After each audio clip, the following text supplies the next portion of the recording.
An invasion from Limbo has Spider-Man working overtime to return order to New York City. But what does the hero do when he finds out the attack is from one of his trusted confidants? In this video, we'll be going through the epic run of events when New York City gets overtaken by a demonic invasion. There was no debate about it. New York City had seen better days.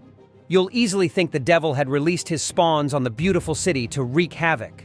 Demonic imps were chasing a family of 3, running as if their lives depend on it. Things take a turn when their stroller suddenly turns into a monster trying to devour their precious baby. Terrified out of their minds, the couple break into a frantic run with their baby. Luck was on their side. Yay! Spider-Man. But contrary to their excitement, their lucky savior is none other than Venom. Venom isn't so pleased to be mistaken for Spider-Man. He doesn't understand why anyone would think he was anything like Spidey. Eager to prove that he's completely different from Spider-Man, he gently kisses the baby's forehead and tells the couple he's off to feast on Spider-Man's juicy brains. Venom leaves the family shocked as he swings off to his mission. Spider-Man is dealing with problems of grand proportions. Things have turned for the worse in New York City as the city becomes overrun by an invasion from Limbo. How all this could be happening on Christmas Eve was beyond Spider-Man. Spider-Man decides to ask Norman Osborn for help. Once known as the menacing Green Goblin, Norman had finally seen the light and had even changed his name to the Gold Goblin. Spider-Man was hopeful that Norman could help him out with the hell that had gotten loose in New York. Spider-Man is late to the party as his clone, Ben Reilly, has already killed Norman. Peter is caught entirely off guard when he sees Ben. He has never seen the new outfit. All the same, Peter is thankful that Ben is unharmed. His relief is short-lived. Ben tells him he is the mastermind orchestrating this assault on New York City. Hell, he was even going with a new name, Chasm. Peter couldn't hide the shock on his face. Yes, Ben had a troubled life, but that wasn't justification for this. Spider-Man was sure he could prevent New York from falling to demons, but Chasm had a trump card. He had partnered with a surprising ally, Venom. Venom lunges at Spider-Man, catching him completely off guard. Spider-Man had become used to Venom being the hero. He couldn't wrap his head around what went wrong. While Venom assures him that he's still himself, Spider-Man could swear Venom's mind was influenced by an unknown force.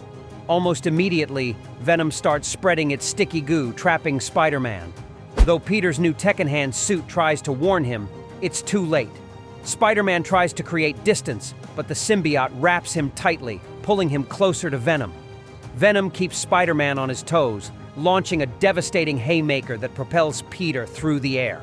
Something was off. Spider-Man's tactics were not keeping up with Venom's attacks. He had to change tactics if he was going to secure a winning blow.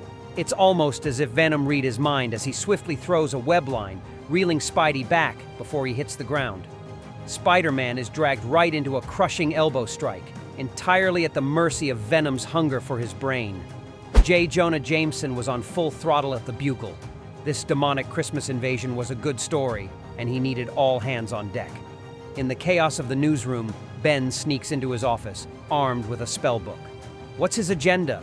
Well, we'll be finding out soon. Meanwhile, Spider-Man finally gets the hang of things in his fight with Venom. He grabs a copy of Naruto Volume 11 from a newsstand and burns the paperback manga. Venom smirks at the thought that Spider-Man thought he could do damage to him with such a small flame. Yes, fire was the weakness of symbiotes. But a flame of this scale won't leave a mark on Venom. But Spider-Man had other plans in mind. He threatens to burn the newly sentient Christmas trees, causing them to scream in fear. Loud noises have always been one of Venom's weaknesses. Madeline Pryor and Hallows Eve, the other attack leaders, arrive to check on the situation. Maddie's target is Venom. She needed him for what would come next. The only problem with her plan was that Peter wasn't planning to let her take the symbiote away. Ben believes Peter intentionally withheld his memories and tried to kill him. You see, becoming Chasm didn't do any good to Ben's already deteriorating mental health. Peter tries to reason with Ben, reminding him that he had admitted to having memory issues. As Chasm, Ben's strength and new magical web shooters could go toe-to-toe with Peter's. Chasm is in for some trouble as Peter quickly lands a punch, giving himself something of an advantage. Not one to waste an opportunity, Peter seizes a sentient scooter and delivers a powerful strike to Chasm's back, sending both Ben and the scooter crashing to the ground. But Chasm won't go down that easily. Spider-Man tries to surprise him with a sneak attack using a lamppost, only to have his plans boomeranged by Chasm's spider sense. While Peter and Chasm were going all out, Eve and Maddie Pryor and Venom launch an attack on the X-Men's Tree Embassy, driven by the desire to retrieve a hidden soul.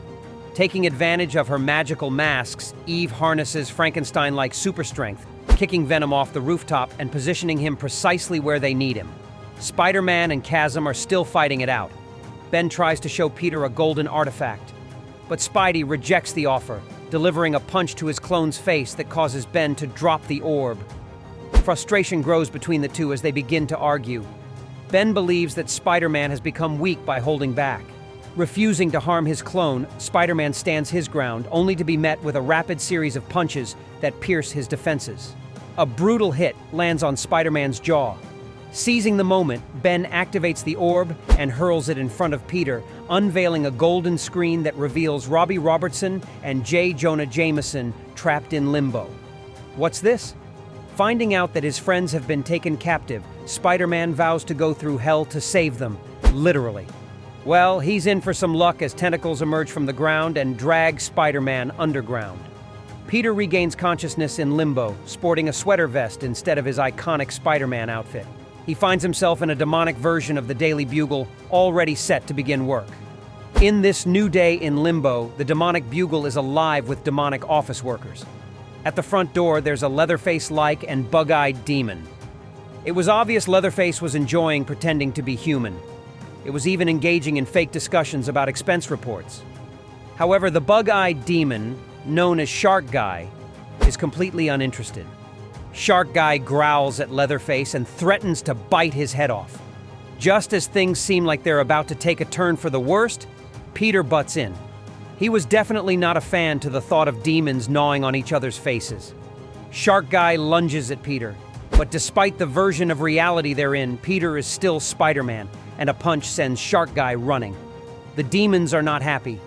Jonah was not playing the role they saw in the Spider-Man movies. Jonah wonders how he can play any role when scared out of his wits. Almost immediately, Peter steps in and threatens to hurt the demons if anything happened to Jonah.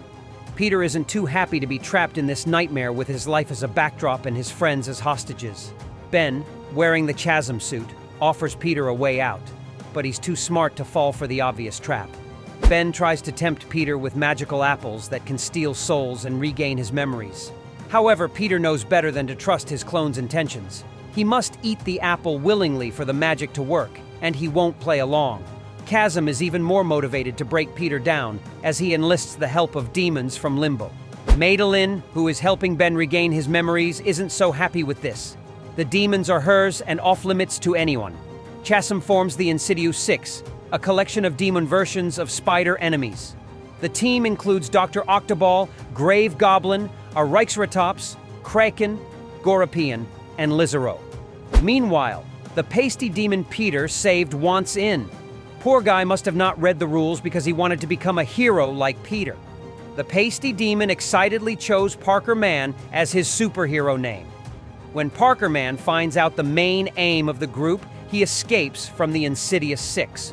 For Jonah, luck seemed to be around the corner. Peter had crawled up to a spot just outside Jonah's window. He had a plan to get them out of limbo. And guess what?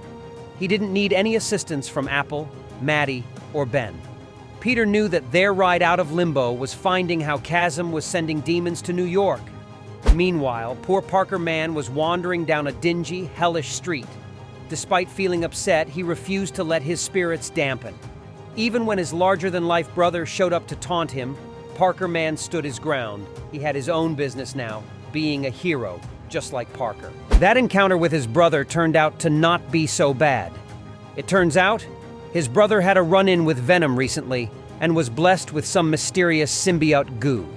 The alchemist, a master of his craft, would use the goo and Parker Man's spider costume to perform an enchantment, transforming him into a spiderish man just like Chasm's crew did with the Insidious Six. But this time, instead of putting the costume on, the costume would put him on. Back at the Bugle, Jameson was selling the idea of a mission to the demons. The demons were itching for a new assignment, and this was just what they needed. The Bugle demons couldn't resist the temptation. They were eager to get a taste of the real action.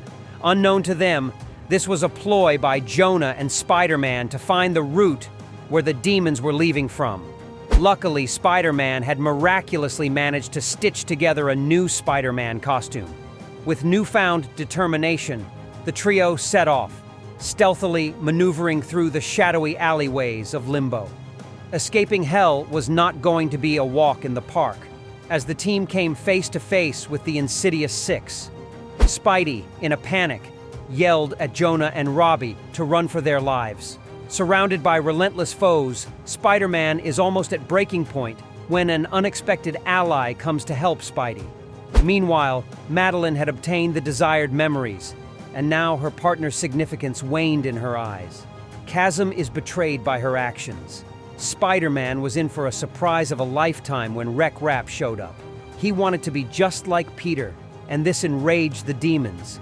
With finger guns and web blasts, wreck couldn't hide his excitement at the thought of becoming a proper Spider-Man. Spider-Man was surprised at his methods, but it worked. That was all that mattered. However, he suggested sticking to one approach, and together they swiftly defeated the Insidious Six. As Spider-Man, wreck, Jonah, and Robbie ran toward their freedom, Chasm was at the soul-sealing tree. He was in for the shock of his life as he found that they had withered away when Madeline called off the invasion. However, Eve had a surprise for Ben: the Soul Scythe. With this mighty artifact, Ben would become the king of Limbo, seizing whatever he desired from literally anyone. Chasm undergoes a monstrous transformation as he clutches the scythe. Finally, he's king. Chasm, supreme ruler of Limbo. Spider-Man and his allies finally reach the portal. However, guess who catches up with them? Yes, the Insidious Six. The suspense of their arrival is short-lived as King Chasm appears. Spider-Man swings into action, eager to deal a blow at Chasm. King Chasm backhands Spider-Man as if swatting away a fly. Witnessing his comrade's defeat, wreck tries to attack, but is seized by the neck and smashed into the ground. With the invasion in full force, King Chasm teleports Limbo Castle to Central Park. Spider-Man has no choice but to join forces with the X-Men and Madeline Pryor. Together, a new mission to reclaim both Limbo and New York from the clutches of King Chasm. Will they succeed in their plan? You'll just have to wait to find out.